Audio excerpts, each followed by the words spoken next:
Hi guys, this is Forgetful Scholar, and you know, the reading slump I was fighting last week hit hard this week. I didn't even read fan fiction, which is like, whoa. If you know me, you're probably like, oh my God. Yeah, it was bad. It was bad. And I feel so bad because I was supposed to buddy read this romance with a friend of mine, and she doesn't read romance to begin with, right? So she's trying to open her horizons in different genres that she reads, which is awesome. I also know that she has a really busy schedule because she works and school and all this kind of stuff. So I was like, okay, how about, and I just thinking, I was like, hey, how about Michelle Mills? You know, she's fast. You know, usually her books are like 150 pages. I enjoy her world building and they're pretty funny. And she's like, cool. So we're gonna buddy read one of Michelle Mills. I think it's the Orc series, and like I didn't realize till days after, because I am an idiot, that I suggested monster romance for a first time like romance reader, which is hysterical because if you read romance, monster romance is definitely like a unique subgenre. So that's gonna be interesting. I definitely have to finish it this week. I just couldn't this week. So I definitely have to finish it for next week. So this week I'm going to do reading habits tag from Brandy Reads. Hi Brandy. So I just adore her. She's the best. So I'm gonna do that tag this week. And thank you, Brandy, for having a tag going on that I could fill this week's video with, because reading slumps are hard, guys. Like if you ever like had to do a paper for school or homework for school or things like that, and you're just staring at a blank page, that's kind of what it feels like. It's like a weird writer's block kind of thing going on. I hope next week I could read the buddy read book of a monster romance. I can't believe I did it. I didn't even think about it till days later. Oh boy. Okay. All right. Question 1. Do you have a certain place at home for reading? No, I do not. I read everywhere. I read, in my office, I read in my bedroom, I read in the living room, I read in the kitchen, I read everywhere. So I don't have it, especially like if, you know, I'm baking something or cooking something, I know it takes a while and I'm just kind of standing in the kitchen, I'll pick up the book and like read it. You know what I mean? Because I get bored. And then my mind starts to wander, and then I leave the room and completely forget what I was doing. And that's not good when you're cooking. So fires are bad. Anyway, bookmark or random piece of paper. I love bookmarks. Like, I'm an old, like 90-year-old lady because I collect bookmarks, magnets, and postcards. And bookmarks, I usually get my bookmarks from Etsy, and they're so pretty. Like, they're so pretty that like I don't use them. I put them in this little like keepsake box because I think they're too pretty, because I'm not easy on the things I own. Like, I don't mean to be, but I tend to be a little like thoughtless or a little rough, or I lose them, things like that, right? So I actually drew a little, like I use a self-made bookmark that I'm like, oh, it's fine if I lose it or break it. Where is it? So I took the Barnes and Nobles, had like an advertisement of the shape of a bookmark. So I just kind of doodled a little bookshelf cartoon on it. And then I use packing tape, like the cheap saran, or, you know, cheap lamination packing tape. So this is what I use for a bookmark. It's what I doodled. And like, I love it because it's kind of puffy texture, you know? And I don't mind if I lose it or rip it or something, because, you know, I copied this image down because I love my bookmarks. I collect them like a crow collects shiny things and I don't want to lose them. So this is my little bookmark that I do use because I don't mind if I lose it or break it or rip it or anything because I have copies of it. And I like the puffy texture. So, bookmarks. Easy answer, bookmarks. Can you just stop reading, or do you have to stop after a certain chapter, a certain amount of pages? So, I actually think that depends on the book, right? So, if I'm reading a romance and I'm enjoying it and it's sweet and it's cute, I can pretty much stop at any point, right? But if I'm reading a book, well, I shouldn't say romance. If I'm reading a book that's cute, there's not a lot of like suspense going on, I could pretty much stop anywhere. But if there's a suspense going on, then I am the type of person that will stay up till 3, 4 o'clock in the morning to finish said book. So it depends on the book. Do you eat or drink while reading? Yeah. I mean, there's nothing better, right, than reading a good book with a good cup of coffee, right? Like, I really like that. Like, snuggling up on the couch or somewhere. You know what I mean? I like that. All right. Multitasking, music or TV while reading? Yes. Yeah. This is a trick I've done since school, since I was like a little mini forgetful scholar. I always had, afternoon cartoons playing in the background while I did my homework on the kitchen table. I work remotely, so I usually have like music playing or podcast going, while I'm working. It just helps me stay focused. Now, I know I don't have ADHD, but I do have some kind of attention deficit that for me, how I focus is if there's like white noise in the background, you know what I mean? Music or a podcast, something like that going on in the background, because it helps me kind of stay focused. So yes, I do multitask. One book at a time or several at once? I like one book at a time. Several at once, I think I might get confused, especially if the plots are really, really similar. And I read romance. And I like historical romance. So I know a lot of the plots are very similar. And I know that. And that's fine. I still like it. So I think I would get very like, wait, who's who? Wait, what's, wait, what, wait, what, wait.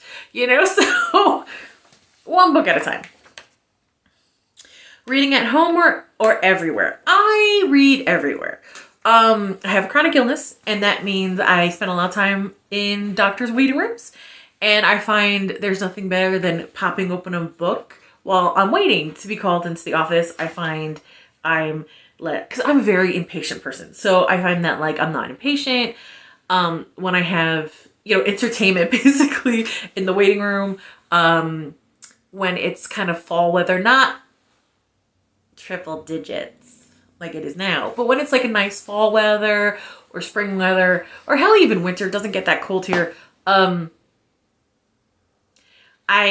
It's nice to go to like under a tree or under a park or like something like that and kind of snuggle up and read, you know what I mean? So pretty much everywhere. I usually always have, if I'm reading physical books that week, I always have one of them in my purse when I leave the house, which is rare when I leave the house. It's a very rare occurrence. Reading out loud or silently in your head? I read silently in my head.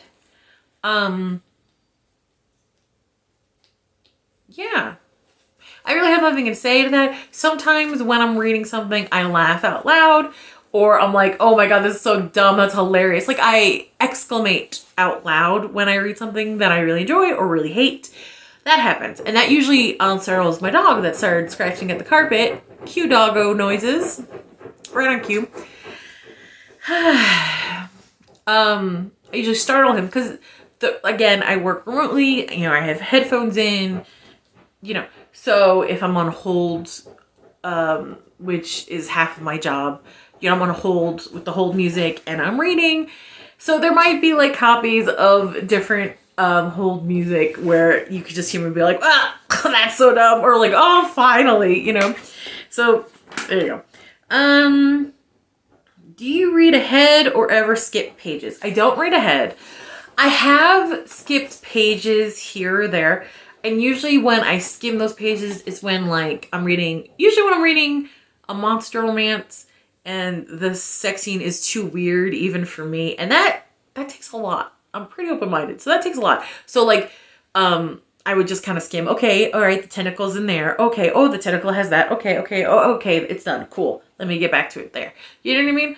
Or that's the good kind of skimming, because if I'm skim reading a book that's not kind of weird like that, that means I'm not engaged. I don't like it. And usually those ends up being DNFs. So there's two types of skipping in my head. One, I'm not enjoying myself and it becomes a DNF. And the other one, I'm really enjoying the story, but the sex is a little weird, even for me. So let's just skim past that. So I guess it depends. I mean, again, it depends on the book. I'm very much a mood reader. So I think a lot of these questions are just kind of be like, depends what mood I'm in. But yeah. Break the spine or keep it new. So again, like I mentioned with bookmarks, I'm rough on my things. I don't mean to, you know, soy un bruta. I don't mean to be. I really don't. I don't know why. But even if I try to keep the books pristine, so yes, I break the spine. I try very hard not to let any of the pages get ruined, like no folded pages, no water on them, no food on them, no stains, no pages ripped from the spines themselves. And I do a lot of my book shopping in secondhand stores and charity shops. So when that happens, you know, I try to restore the book. So again, like I can't help it. I wouldn't be able to keep a book pristine and still read it. I don't have it in me. I don't know why I'm so rough on things. I don't mean to be. But yeah, crack the spine. Okay. Do you write in your books? No. I do not write in my books. I do not underline. I do not doodle in the books. I understand some people do that. Some people like that. That's cool. That's your thing. I do not.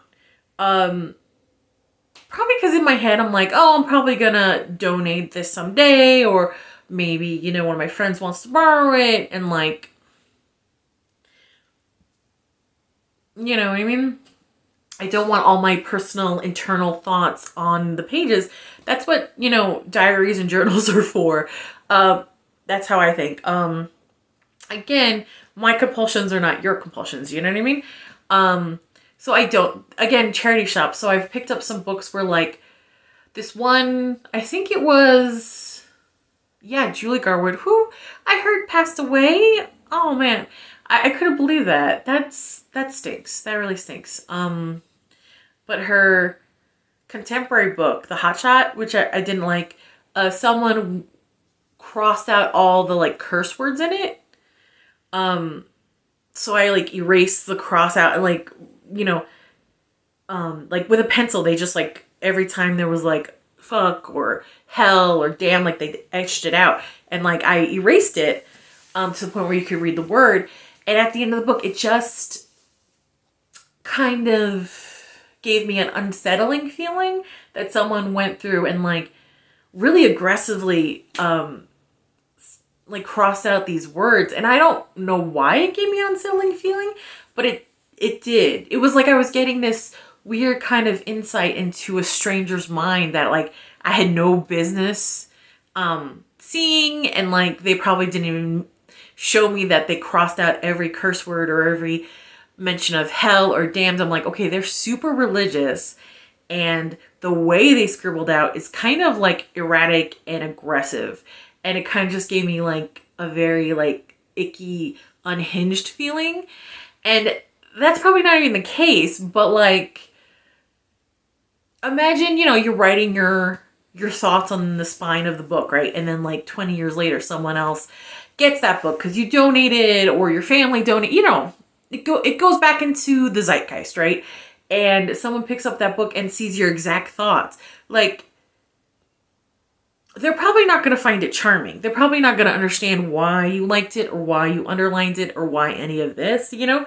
And for me, I'm very like, okay, look, when I was little and had a diary. I have a big sister and we shared room for like most of our life.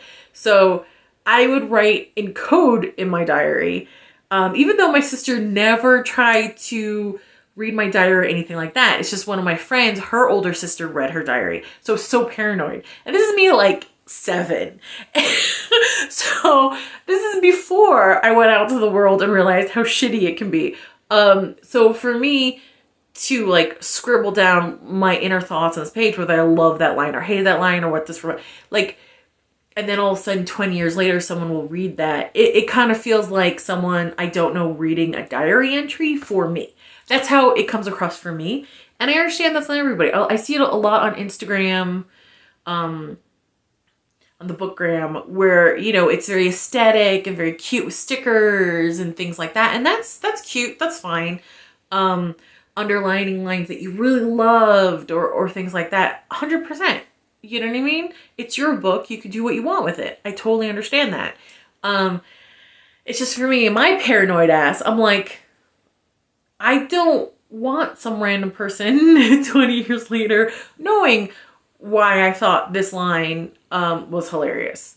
Let them read it. Let them see how hilarious it is on their own. They don't need my inner thoughts on it. You know, like, I don't know. It's sort of like, maybe because I think of books as an art form, and the idea of it for me is like if you have this drawing in your sketchbook and someone came along and wrote on it, you know, for me. And again, my compulsions are not your compulsions. So I get it. And like, you know, I see people doing that again on Instagram and it looks very cute, very aesthetic, and it makes them happy. So again, it's your book. Do what you want. You know what I mean? So just for me, no thanks. And okay. So that was the last question in the reading habits tag. I hope you liked the little insight to my compulsions. And I'm going to try really hard to get over the reading slump, and so I can finish my buddy read. I can't believe I inflicted a monster romance on someone that's never even read the romance genre at all. Oh, man. Talk about throwing my friend into the deep end. Anyway, I don't want too much time for me to get back to the real world. Like, comment, and subscribe, and I'll see you later. Bye.